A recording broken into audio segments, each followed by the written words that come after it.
dije el otro día. En definitiva, creo que es un gran triunfo del amor que sentimos todos por nuestros hijos, por nuestra familia, por nuestra patria. Y yo los quiero mucho a todos ustedes y mi único compromiso es seguir redoblando el esfuerzo para seguir trabajando cada vez más por todas las cosas que nos faltan. Gracias. Gracias a todos los argentinos. Gracias en nombre de mis hijos. Gracias en nombre de él. Gracias, Amado,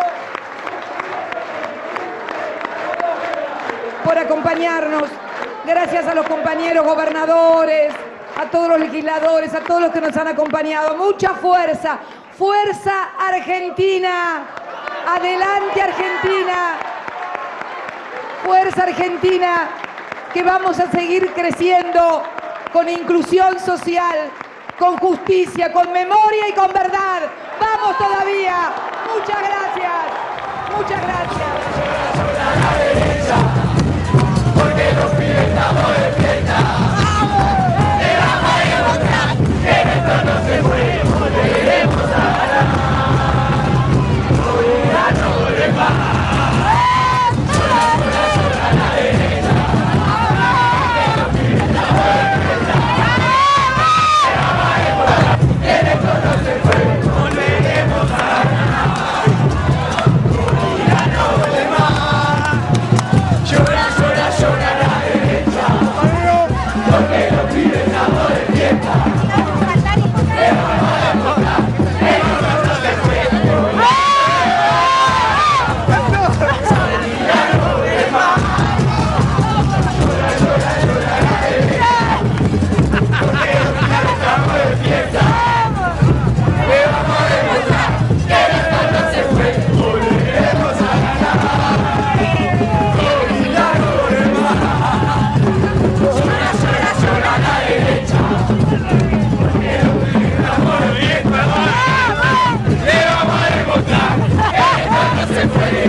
Había un tema que se llama La Coupé de mi señora. Parece que tenía doble intención. Estoy contento hasta ahora con mi cachivache viejo, pero ahora tengo un complejo. Dice, la Coupé de mi señora.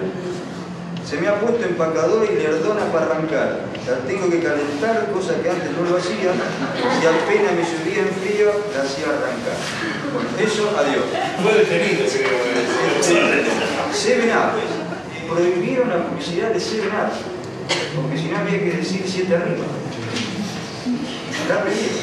Estuvo prohibida hasta que bueno, por ahí. Ahora ese moralismo barato así, huele a Inquisición, Un compañero nuestro, y esto lo sacaron de las cintas abiertas en el correo, hace un reportaje a un ex alcohólico y le dicen, ¿cuánto hace que no chupa?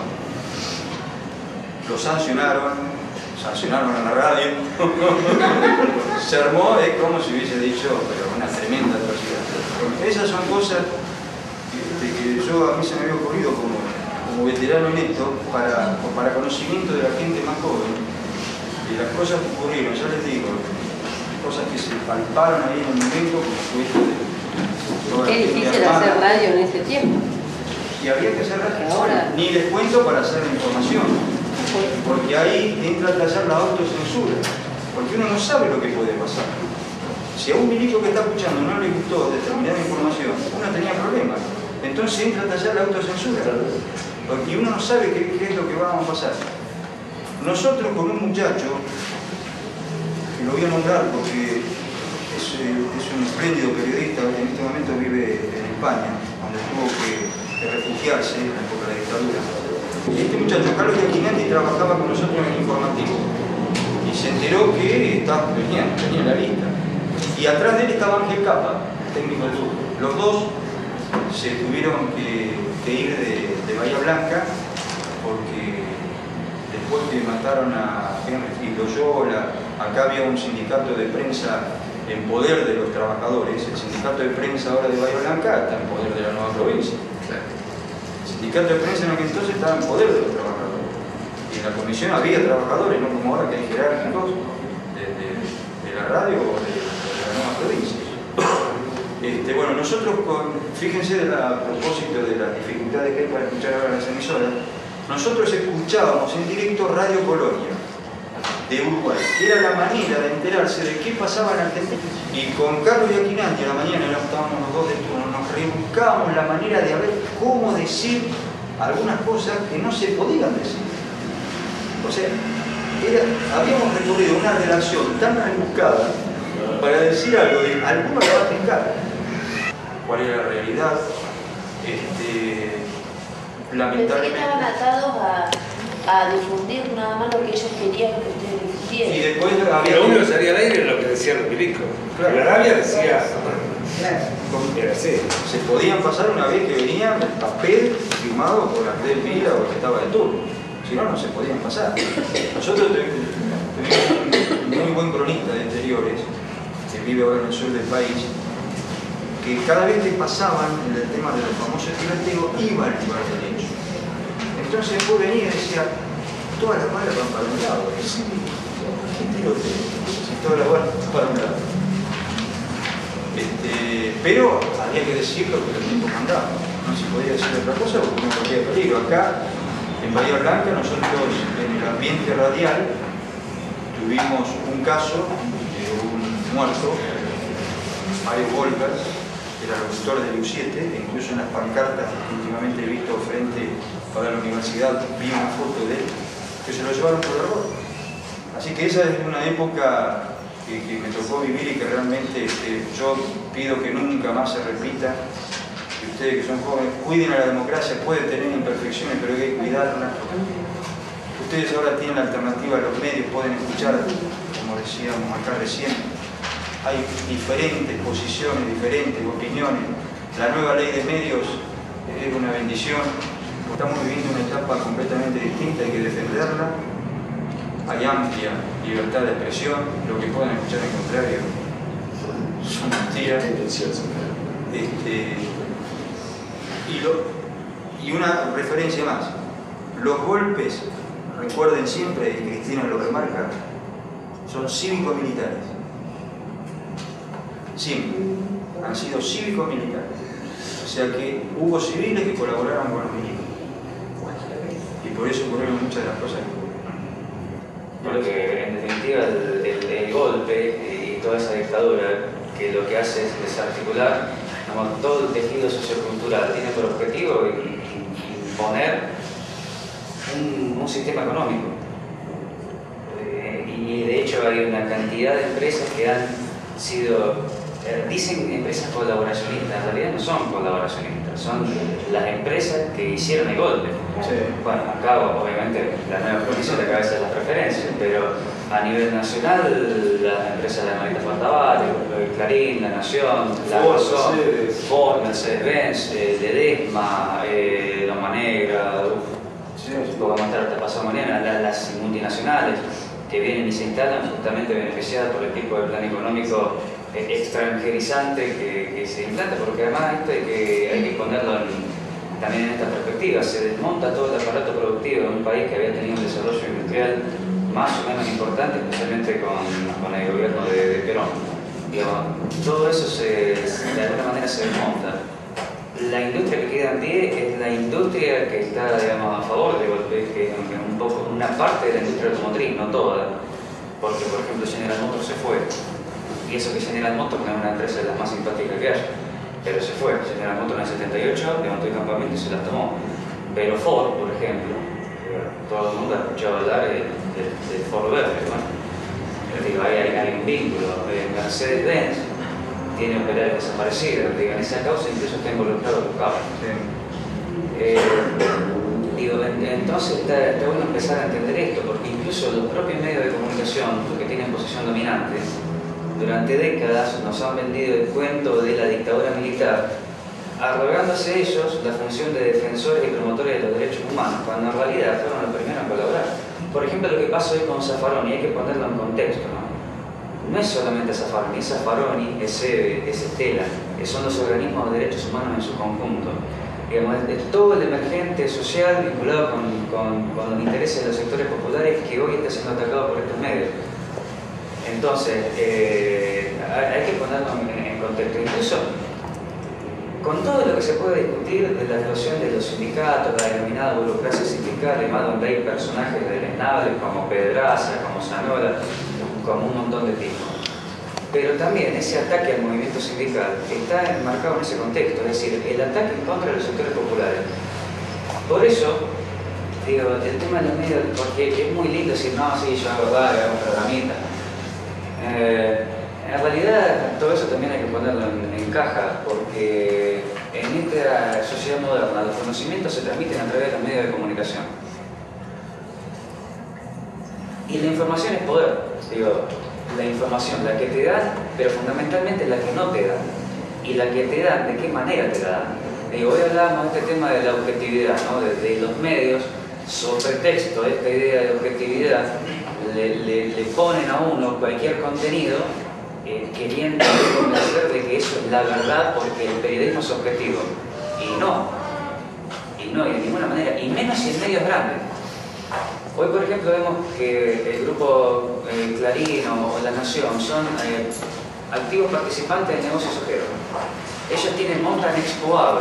Entonces, cuando es la discusión de la 125, la postura de Clarín y La Nación no es objetiva, es tendenciosa porque están defendiendo el interés. ¿Quiénes deben vacunarse contra la gripe? Embarazadas, mamás de bebés menores de 6 meses, niños de 6 meses a 2 años, personas con enfermedades crónicas y mayores de 65 años sin obra social. Para ellos, la vacuna es gratuita en centros de salud y hospitales públicos de todo el país. Vacunate. Es bueno para vos, es bueno para todos. 0800-222-1002. Argentina, con vos, siempre. Presidencia de la Nación.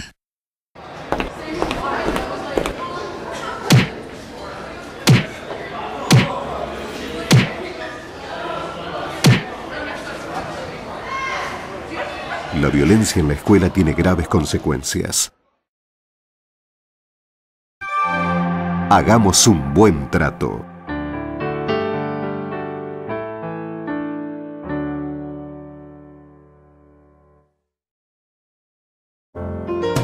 Porque en el bienestar de nuestros chicos está el futuro. Trabajamos cada día por su presente.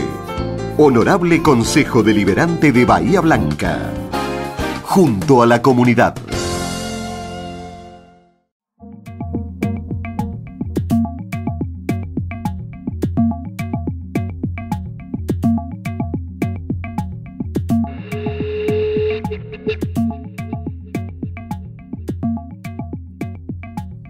Esto es un pantallazo para que ustedes entiendan en estas distintas presentaciones qué es el sujeto. Este es el sujeto, el que tiene iniciativas, el que lucha por llevar adelante sus intereses, su exploración, su conocimiento, conocer el mundo. Ese es el sujeto. Ese es el sujeto avasallado del maltrato, ese es el sujeto que tendrá valores si recibe valores y es lo que se va humanizando en nosotros progresivamente. Está presente desde el nacimiento en forma incipiente y se desarrolla a lo largo del primer año creando los fundamentos de todo lo que viene después.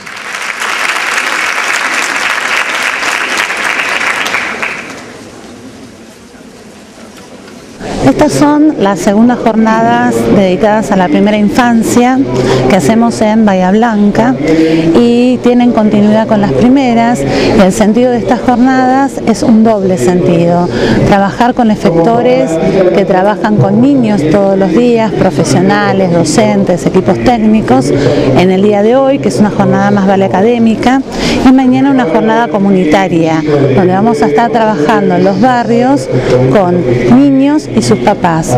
El objetivo final de todo este trabajo tiene que ver con recuperar prácticas de crianza, de maternaje y de paternaje para poder garantizar una crianza saludable, para que los niños tengan la contención, el afecto y el amor necesarios para poder garantizar un crecimiento feliz, acompañado, con seguridad y con todo el cariño necesario para que sean niños que crezcan gozando de todos sus derechos.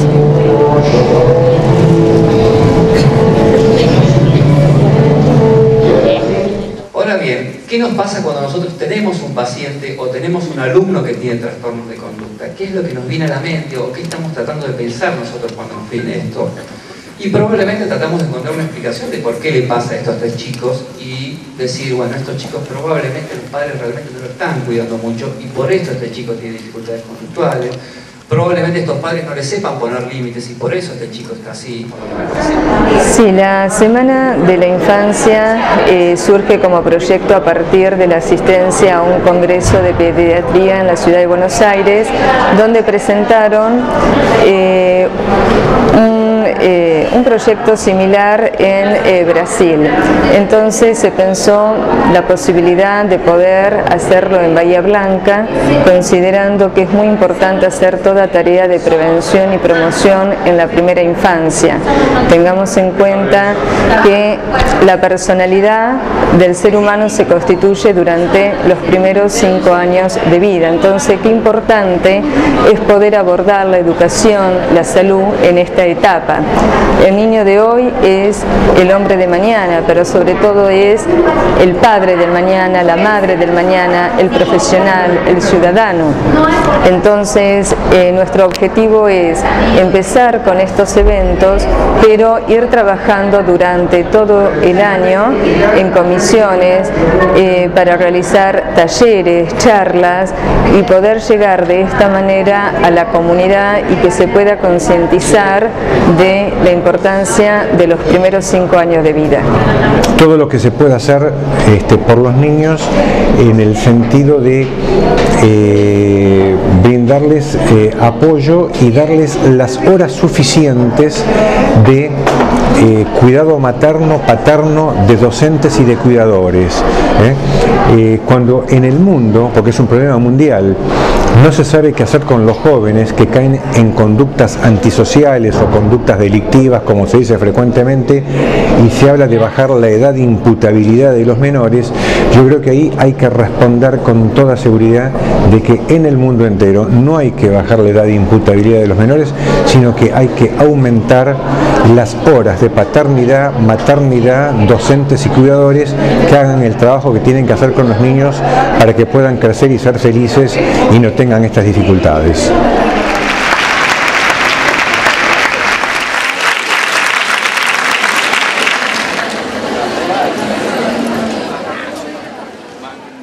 Hoy por hoy, para acceder a la magistratura con un sistema de concursos que culmina en el proceso, digamos, una doble instancia, una instancia de aptitud técnica y una instancia de aptitud moral republicana, digamos, y después una instancia de selección interpoderes. Entonces, primero alguien da un examen, llega a una terna, luego el poder político elige entre esos tres a quien propone para ser juez. Hay una instancia de impugnación y de apoyo, en lo cual los distintos actores sociales juegan en este sentido. Esto se replica luego en el Senado y por fin alguien se transforma en juez. En todo este segmento complejo y larguísimo del proceso de selección de los jueces, hay una presencia notable del tema de los derechos humanos, del apego a los derechos humanos, de la visión de los derechos humanos, del compromiso con los derechos humanos de los aspirantes a jueces. Ahora, si esto es un estándar dirimente, digamos, decisivo para que alguien tenga aptitud para ser juez, ¿por qué no es una instancia dirimente para la aptitud para seguir siéndolo? Digamos, un tipo que llegó a la carrera judicial de la mano del coronel o del capitán de la zona, que juró por cuanto bando, estatuto y lo que fuera por sobre la Constitución, le pusieron a mano, que consintió la ruptura del orden constitucional y que después se presentó como si el Poder Judicial fuera un enclave extraterritorial de la Argentina, como si fuera la misión Soyuz, que está en otra dimensión por fuera del planeta y que vuelve y que está absolutamente disociada del resto de la historia y del resto de la institucionalidad.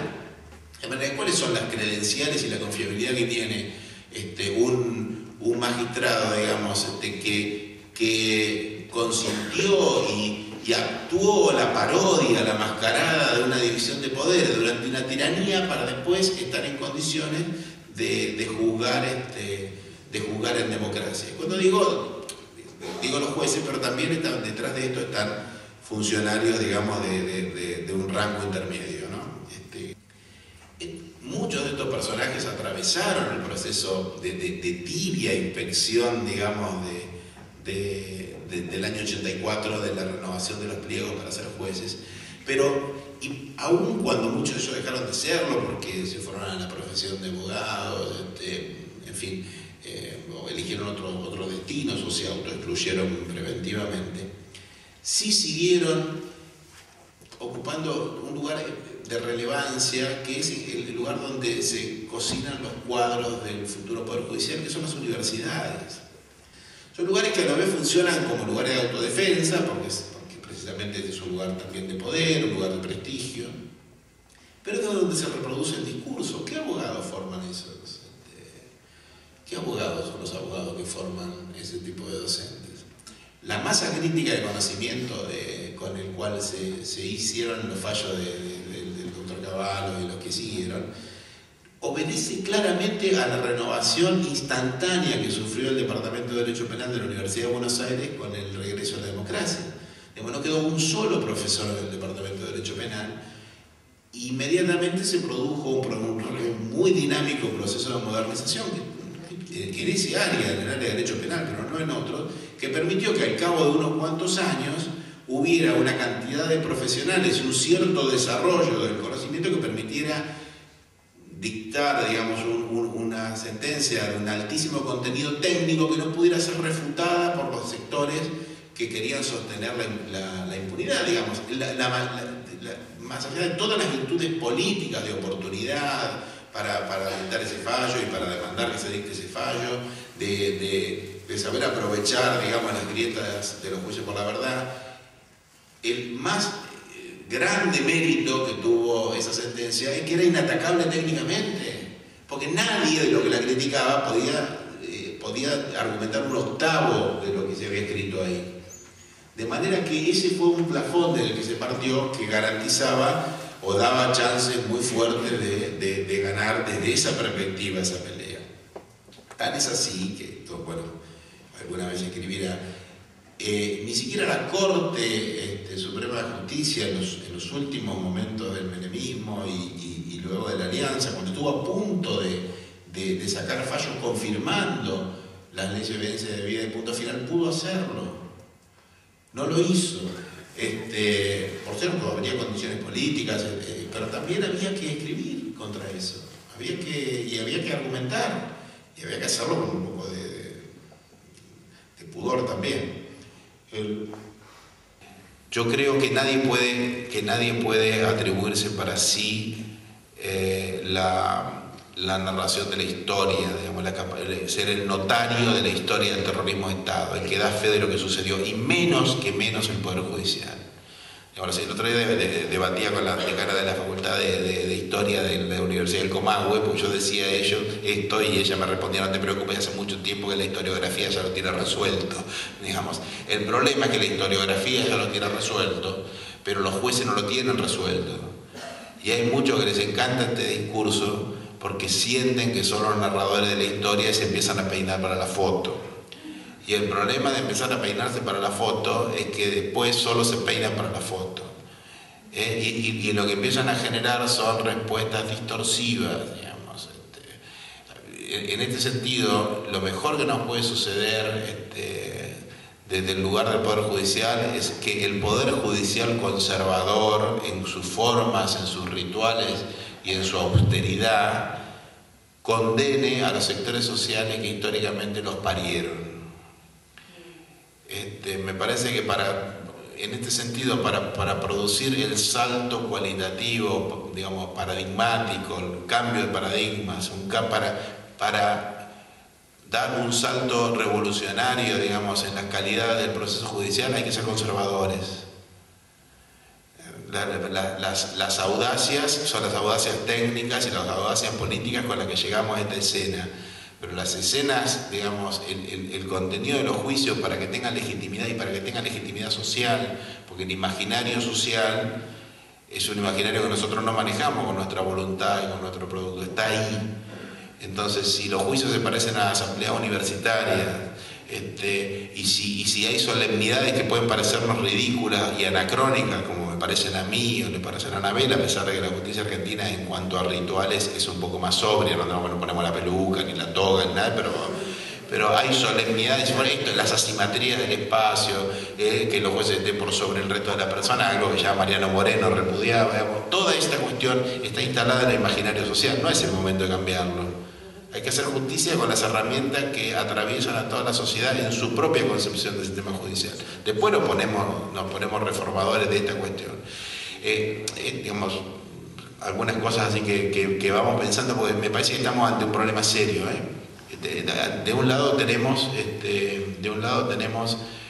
jueces de la dictadura, tipos afines a la dictadura, pero también tenemos una incipiente raza de payasos que a lo que hay que poner en su verdadera dimensión, porque esto también puede transformarse en un negocio de las vanidades, de las egolatrías, y no, me parece que se deslegitima y se bastardea una lucha ejemplar de tantos años, con sus logros y de la que como sociedad nos podemos sentir orgullosos.